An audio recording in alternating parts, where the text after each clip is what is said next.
ধন্যবাদ। ধন্যবাদ। বসুন বসুন, সবাই বসতে হবে, বসতে হবে।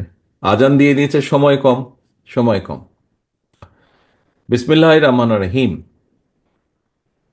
যশোর জেলা দ্বিবার্ষিক সম্মেলন উপলক্ষে আয়োজিত আজকের এই অনুষ্ঠানের সম্মানিত সভাপতি অধ্যাপিকা নার্গিস বেগম, মঞ্চে উপস্থিত উদ্বোধক জনাব আমানুল্লাহ আমান, বিশেষ অতিথি আমাদের অমিত এবং বাবু জয়ন্ত কুমার সহ যশোর জেলার সিনিয়র নেতৃবৃন্দ, মঞ্চে উপস্থিত যশোর জেলা ছাড়াও খুলনা বিভাগ থেকে বিভিন্ন জেলা থেকে আগত সিনিয়র নেতৃবৃন্দ, আমার সামনে উপস্থিত ১৬০০ কাউন্সিলর বৃন্দ, আজকের এই কাউন্সিলর বৃন্দ সহ উপস্থিত যশোর জেলার বিএনপি সহ বিভিন্ন অঙ্গ সহযোগী সংগঠনের প্রিয় সহকর্মীবৃন্দ, আসসালামু আলাইকুম। প্রিয় সহকর্মীবৃন্দ, আজকে প্রথমেই আমি ধন্যবাদ জানাই আজকের আমাদের যশোর জেলা বিএনপির আহ্বায়িকা অধ্যাপিকা নার্গিস বেগমকে। আমি আন্তরিকভাবে শুভেচ্ছা এবং ধন্যবাদ জানাই আমাদের আহ্বায়ক কমিটির সকল সদস্যবৃন্দকে। তারা অক্লান্ত পরিশ্রমের মাধ্যমে তাদেরকে কেন্দ্র থেকে যে দায়িত্ব অর্পণ করা হয়েছিল, অত্যন্ত সফলতার সাথে আজকে সেই দায়িত্ব ওনারা সম্পন্ন করতে সক্ষম হচ্ছেন। একই সাথে আমি যশোর জেলার প্রত্যেকটি ইউনিটের দায়িত্বপ্রাপ্ত নেতৃবৃন্দকে আমি আন্তরিকভাবে শুভেচ্ছা জানাই যে তারা অত্যন্ত সুন্দরভাবে, সংগঠিতভাবে আজকের এই সম্মেলন অনুষ্ঠানটি উপস্থাপন করছেন বা সম্মেলন অনুষ্ঠানটি সফল করার দ্বারপ্রান্তে এনে দাঁড় করিয়েছেন। আমি একই সাথে আন্তরিকভাবে ধন্যবাদ এবং শুভেচ্ছা জানাচ্ছি আমাদের ১৬১৬ জন যে কাউন্সিলর। আজকে আমি মনে করি আপনারা এই ১৬১৬ জনই হচ্ছেন এই কাউন্সিলের প্রাণ। আপনাদের উপস্থিতি, আপনাদের মতামত, আপনাদের অংশগ্রহণ মাধ্যমে আজকে এই সম্মেলনটি সবচেয়ে সফল হচ্ছে। আমি আন্তরিকভাবে ধন্যবাদ এবং শুভেচ্ছা জানাতে চাই আমাদের যেই কমিটিটি গঠন করা হয়েছে, আইনজীবী ফোরামের সদস্য, শিক্ষক, চিকিৎসক এবং সাংবাদিকের মাধ্যমে যেই কাউন্সিলটি আমাদের অনুষ্ঠিত হবে, এটি যে নির্বাচন কমিশন, এর যে সদস্য আছেন জনাব মুকুল, জনাব মকবুল হোসেন, জনাব রবিউল আলম এবং জনাব সাইফুল ইসলাম সজলকে আমরা দৃঢ়ভাবে বিশ্বাস করি ওনারা ওনাদের নিরপেক্ষ ভূমিকার মাধ্যমে এই কাউন্সিলকে অত্যন্ত সফলভাবে আমাদের দলের সামনে উপস্থাপন করতে সক্ষম হবে। প্রিয় সহকর্মীবৃন্দ, আজ কাউন্সিল উপলক্ষে, যশোর জেলা বিএনপির কাউন্সিল উপলক্ষে আপনারা আজকে সকলে এখানে উপস্থিত হয়েছেন। আমরা দেখেছি যে এই কাউন্সিলকে সফল করার জন্য ধীরে ধীরে বিভিন্ন পদক্ষেপ গ্রহণ করার মাধ্যমে আজ এই পর্যায়ে এসে আমরা দাঁড়িয়েছি। এখানে আমার পূর্ববর্তী বক্তাগণ বেশ কয়েকজন তাদের বক্তব্যে ওনারা উল্লেখ করেছেন যে এই কাউন্সিল করার অর্থই কিন্তু থেমে থাকবে না দল, বরং এই কাউন্সিলের মাধ্যমে আজকে যারা দায়িত্বপ্রাপ্ত হবেন আগামী সাংগঠনিক মেয়াদ পর্যন্ত, তারা দলকে এগিয়ে নিয়ে যাবেন, তারা দলকে আরও সুসংগঠিত করবেন, তারা দলের বিভিন্ন নীতি আদর্শ, দলের কর্মসূচি, আমাদের এই দলের কর্মসূচি আগামী দিনে সাধারণ মানুষ, যশোরের বিভিন্ন পথে প্রান্তরে বিভিন্ন প্রান্তিক মানুষের কাছে পৌঁছে দিবেন। কোন কথাগুলো পৌঁছে দিবেন?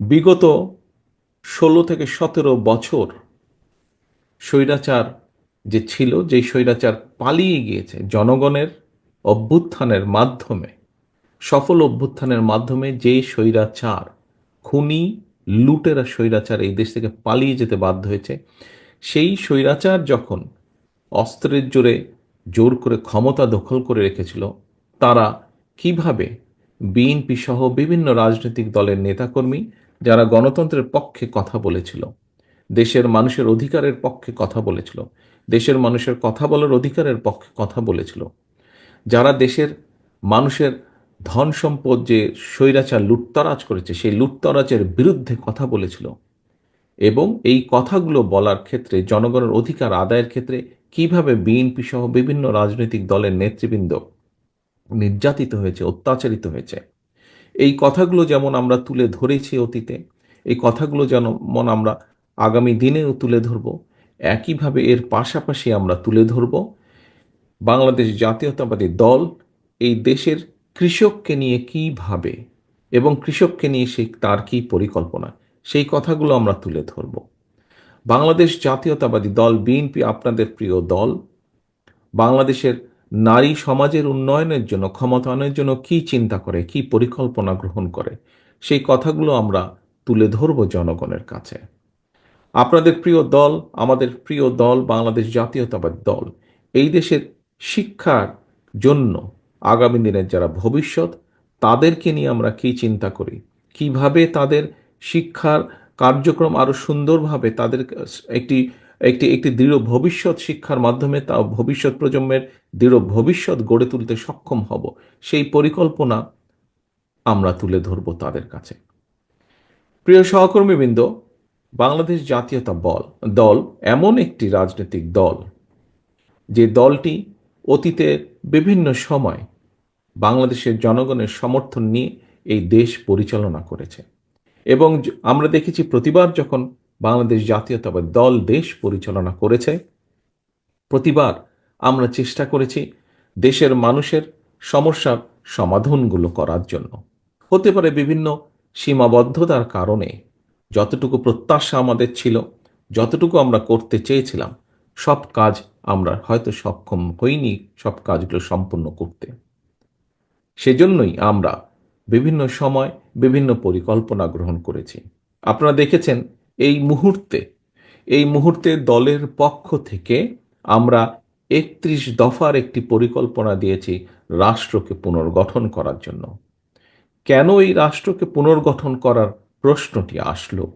প্রিয় সহকর্মীবৃন্দ, প্রিয় কাউন্সিলরবৃন্দ, একটু আগে বিভিন্ন জন যারা বক্তব্য রেখেছেন মঞ্চে, আপনারা নিশ্চয়ই শুনেছেন, খেয়াল করেছেন, তাদের বক্তব্যে খুব সুন্দরভাবে ফুটে উঠেছে কিভাবে এই যে বিগত স্বৈরাচার তারা কিভাবে বাংলাদেশের প্রতিটি প্রতিষ্ঠানকে, বাংলাদেশের অর্থনীতি বলেন, বাংলাদেশের বিচার ব্যবস্থা বলেন, বাংলাদেশের প্রশাসন বলেন, বাংলাদেশের শিক্ষা ব্যবস্থা বলেন, স্বাস্থ্য ব্যবস্থা বলেন, প্রত্যেকটি ক্ষেত্রকে কিভাবে তারা ধ্বংস করে দিয়েছিল। এবং এই অবস্থা করেছিল বলেই দেশের মানুষের উন্নয়নের জন্য, দেশকে সামনে এগিয়ে নিয়ে যাওয়ার জন্যই রাষ্ট্রের বিভিন্ন কাঠামোর পুনর্গঠন প্রয়োজন। এবং এর উপরে ভিত্তি করেই এই কারণেই আমরা আজ থেকে বাংলাদেশ জাতীয়তাবাদী দল প্রায় ২.৫ বছর আগে ৩১ দফা আমরা জাতির সামনে উপস্থাপন করেছি। প্রিয় সহকর্মীবৃন্দ, আজকে আমরা বিভিন্ন মানুষের কাছে বিভিন্ন সংস্কার প্রস্তাবের কথা শুনতে পাই। দিতেই পারেন বিভিন্ন মানুষ বিভিন্নভাবে, যারা দেশ নিয়ে চিন্তা করেন, দেশের কথা ভাবেন, মানুষের কথা ভাবেন, অবশ্যই প্রতিটি মানুষের অধিকার আছে দেশের জন্য, দেশের মানুষের জন্য কি চিন্তা ভাবনা সেগুলো উপস্থাপন করার জন্য মানুষের সামনে। এখানেই পার্থক্য। অন্য যতগুলো মানুষ আজ সংস্কারের কথা বলছেন, সংস্কার বিষয়ে কথা বলছেন, তাদের সাথে বিএনপির পার্থক্যটা এখানেই। কোথায়?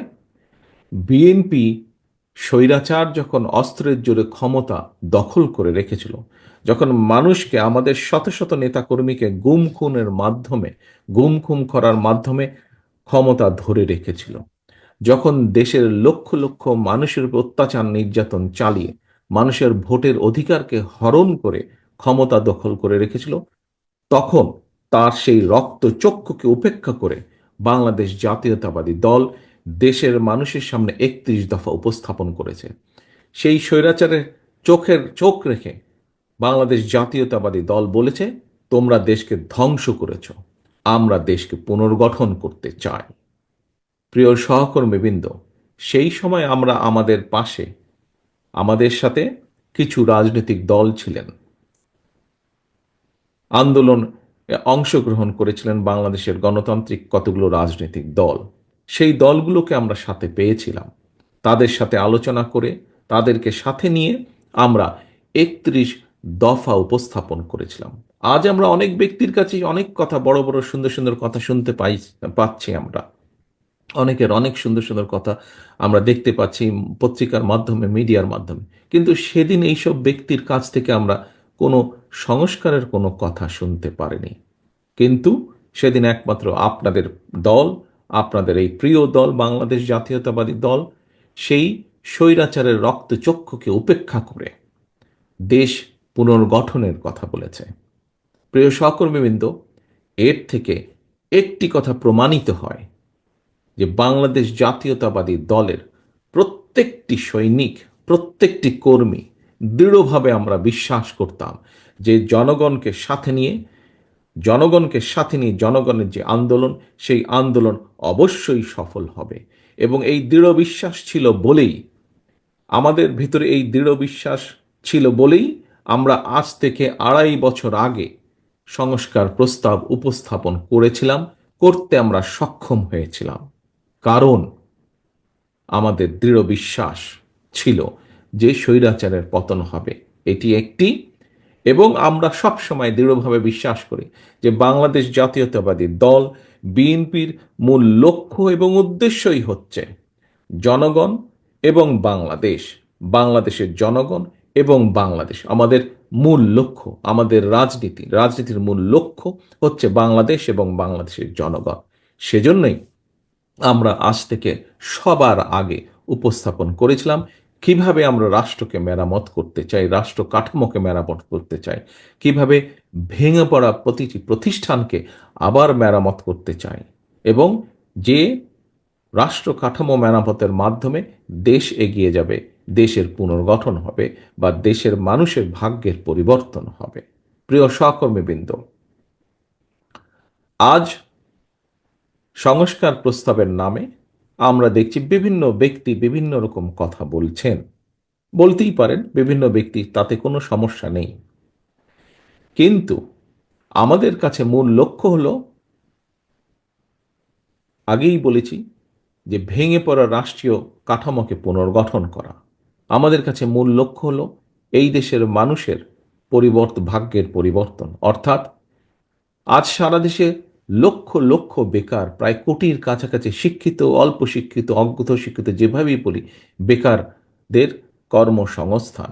আমাদের কাছে আজকে মূল লক্ষ্য হলো খাল কাটার মাধ্যমে শহীদ রাষ্ট্রপতি জিয়াউর রহমানের খাল কাটা কর্মসূচি আবার শুরু করা এবং তার মাধ্যমে কৃষকের সেচের পানির ব্যবস্থা করা, তার মাধ্যমে শুকিয়ে যাওয়া খাল বিল যেগুলো আছে সেগুলোর মধ্যে আবার পানির প্রবাহ তৈরি করা।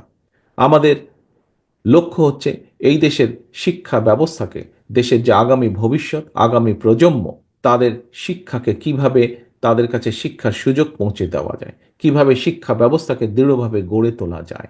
প্রিয় সহকর্মীবৃন্দ, আমাদের লক্ষ্য হচ্ছে কিভাবে দেশে উৎপাদন বাড়ানো সক্ষম হয়। আমাদের লক্ষ্য হচ্ছে কিভাবে দেশে নারীদের কর্মসংস্থান, একই সাথে নারীদের ক্ষমতায়ন করা সম্ভব হয়, ক্ষমতায়ন বৃদ্ধি করা সম্ভব হয়, সেটি হচ্ছে আমাদের লক্ষ্য। প্রিয় সহকর্মীবৃন্দ, আমাদের লক্ষ্য হচ্ছে এই দেশের মানুষের স্বাস্থ্যের ব্যবস্থা কিভাবে উন্নত করা যায়, যাতে এই দেশের মানুষকে স্বাস্থ্যর যেই সার্ভিস, সেই সার্ভিসটি পাবার জন্য যাতে তাদেরকে বিদেশে যেতে না হয়, এই দেশে বসেই এই দেশের মানুষ যাতে অধিকাংশ মানুষ স্বাস্থ্য সেবা পেতে পারে, সেইটি হাসিল করা হচ্ছে আমাদের লক্ষ্য। প্রিয় সহকর্মীবৃন্দ, আজকে আমরা বিভিন্ন জনের কাছে বিভিন্ন কথা শুনতে পাই যে আমাদেরকে এই অমুকের অমুকের ক্ষমতার পরিবর্তন করতে হবে। হ্যাঁ, ক্ষমতার ভারসাম্য করতে হবে। হ্যাঁ, সেটি হয়তো প্রয়োজন। আমরা শুনতে পাই যে বিভিন্ন আমাদেরকে বিভিন্ন রাজনীতির গুণগত পরিবর্তন করতে হবে। অবশ্যই গুণগত পরিবর্তন আমাদেরকে করতে হবে।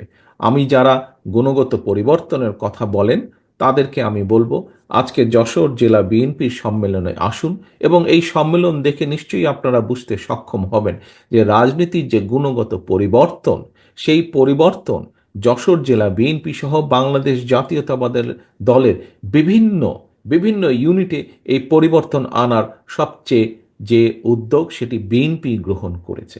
নিশ্চয়ই আপনারা দেখেছেন বিএনপি একটি বিশাল দল। সমগ্র বাংলাদেশের মানুষ জানে বিএনপি একটি বিশাল দল।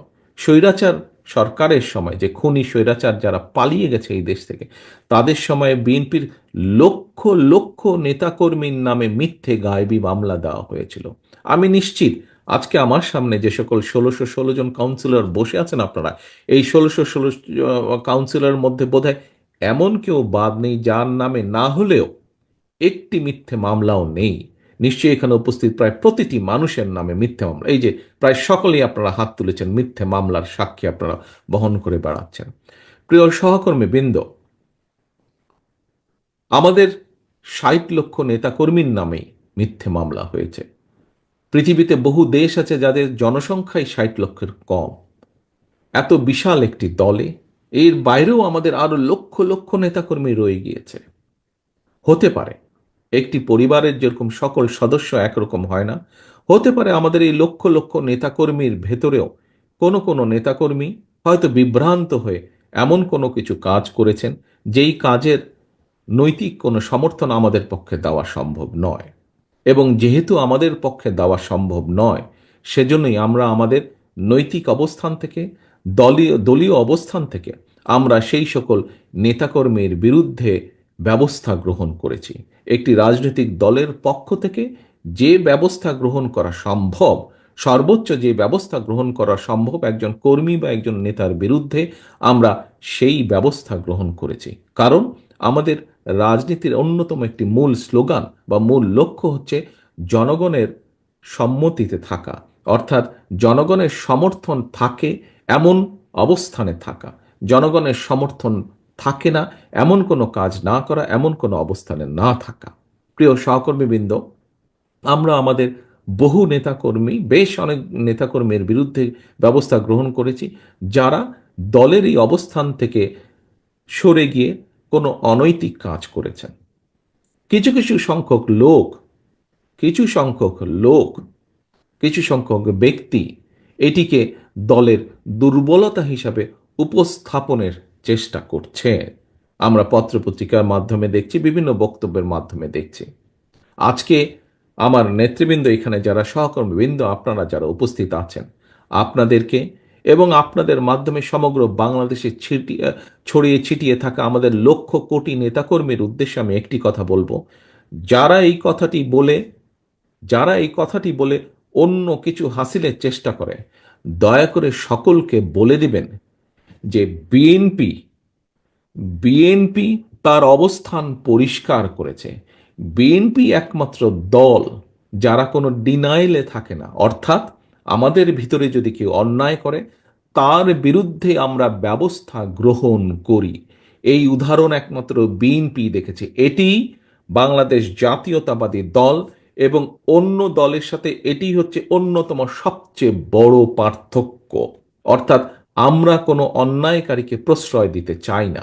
আমাদের সামনে যদি কোনোভাবে কেউ উপস্থাপন করতে সক্ষম হয় অথবা প্রমাণিত হয় যে আমাদের কোনো সহকর্মী কোনো অন্যায় করেছে, যা সমাজের মানুষের কাছে এবং সামাজিকভাবে হোক, রাজনৈতিকভাবে হোক, যে কোনো দৃষ্টিকোণ থেকেই হোক না কেন, যা গ্রহণযোগ্য নয়, তাকে আমরা সমর্থন দেই না, তার বিরুদ্ধে আমরা ব্যবস্থা গ্রহণ করি। এটি অন্য রাজনৈতিক দলের সাথে বাংলাদেশ জাতীয়তাবাদী দলের পার্থক্য। কাজেই কাজেই বিএনপির অমুক লোক এটা করেছে, তমুক লোক এটা করেছে, দয়া করে এসব কথা বলে বিভ্রান্ত করার চেষ্টা করবেন না। আমরা সকল সময় অন্যায়ের বিরুদ্ধে আমাদের কাজে, আমাদের কথায় সবসময় আমরা চেষ্টা করেছি এটা প্রমাণ করতে। প্রিয় সহকর্মীবৃন্দ, বক্তব্য বেশি লম্বা করব না। বক্তব্যের থেকে এখন সময় হচ্ছে কাজের। কোন সেই কাজ? সেই কাজ হচ্ছে দলীয় কর্মী হিসাবে কাজ হচ্ছে দলকে পুনর্গঠন করা, দলের দেশকে নিয়ে, দেশের মানুষকে নিয়ে দলের যে লক্ষ্য, দলের যে উদ্দেশ্য, তা জনগণের কাছে পৌঁছে দেওয়া। যে ৩১ দফা আমরা আপনাদের সামনে উপস্থাপন করেছি, দেশের কাছে, মানুষের কাছে উপস্থাপন করেছি, সে ৩১ দফা গ্রামে গ্রামে প্রতিটি ঘরে পৌঁছে দেওয়া। এবং একই সাথে দলের একজন কর্মী হিসাবে এই কাজটি যেমন করবেন, একই সাথে দল হিসাবে, সামগ্রিকভাবে দল হিসাবে, একটি রাজনৈতিক দল হিসাবে, যেহেতু আমাদের সকল ক্ষমতার উৎস হচ্ছে, রাজনৈতিক ক্ষমতার উৎস হচ্ছে বাংলাদেশের জনগণ, সেই জন্য দল হিসাবে আমাদের সবচাইতে প্রথম কাজ হচ্ছে দেশকে পুনর্গঠন করা। ইনশাল্লাহ আমরা প্রত্যাশা করছি যে অন্তর্বর্তীকালীন যে সরকার, এই সরকার যার প্রধান কাজ হচ্ছে দেশের মানুষের প্রত্যাশা অনুযায়ী একটি নিরপেক্ষ স্বচ্ছ নির্বাচন উপস্থাপন করা বা উপহার দেওয়া দেশকে, আমরা প্রত্যাশা করি সেই কাজটি মনোযোগ সহকারে যত দ্রুত সম্ভব এই অন্তর্বর্তীকালীন সরকার সেটি করবেন এবং সেই নির্বাচনের মাধ্যমে বাংলাদেশ জাতীয়তাবাদী দল এই দেশের মানুষের সমর্থন নিয়ে সরকার গঠনে সক্ষম হলে একটি রাজনৈতিক দল হিসাবে আমাদের সবচাইতে প্রথম এবং সবচাইতে জরুরি, সবচাইতে মূল্যবান কাজ হচ্ছে দেশকে পুনর্গঠন করা। প্রিয় সহকর্মীবৃন্দ, আজ এই কাউন্সিলের মাধ্যমে আমরা যেরকম দলকে পুনর্গঠিত করব, আসুন আমরা আজকে এখানে শপথ গ্রহণ করি, এখানে আমরা প্রতিজ্ঞাবদ্ধ হই যে ইনশাল্লাহ আগামী দিনে বাংলাদেশের মানুষের সমর্থন নিয়ে বাংলাদেশ জাতীয়তাবাদী দল সরকার গঠন করতে সক্ষম হলে আমাদের সবচেয়ে প্রথম যেই কাজটি হবে, বাংলাদেশ নামক আমাদের যে প্রিয় মাতৃভূমি, এই মাতৃভূমিকে পুনর্গঠন করা, এর সকল রাষ্ট্র কাঠামোকে আমাদেরকে মেরামত করা। এটিই হবে আমাদের প্রতিজ্ঞা, এটিই হবে আমাদের প্রত্যাশা আজকের এই সম্মেলনে। পরিশেষে আমি আবারও এই সম্মেলনের সফলতা কামনা করে এবং এই সম্মেলনকে সফল করার জন্য অধ্যাপক নার্গিস বেগম সহ প্রতিটি নেতাকর্মী যারা অক্লান্ত পরিশ্রম করেছেন, কেন্দ্রীয় নেতৃবৃন্দ থেকে শুরু করে আমার ইউনিয়ন গ্রাম লেভেল পর্যন্ত যে সকল নেতা কর্মীবৃন্দ সহকর্মীবৃন্দ অক্লান্ত পরিশ্রম করেছেন, তাদের সকলকে আন্তরিকভাবে ধন্যবাদ এবং শুভেচ্ছা জানিয়ে আমার বক্তব্য শেষ করছি। আল্লাহ হাফেজ। বাংলাদেশ জিন্দাবাদ। বাংলাদেশ জাতীয়তাবাদী দল জিন্দাবাদ।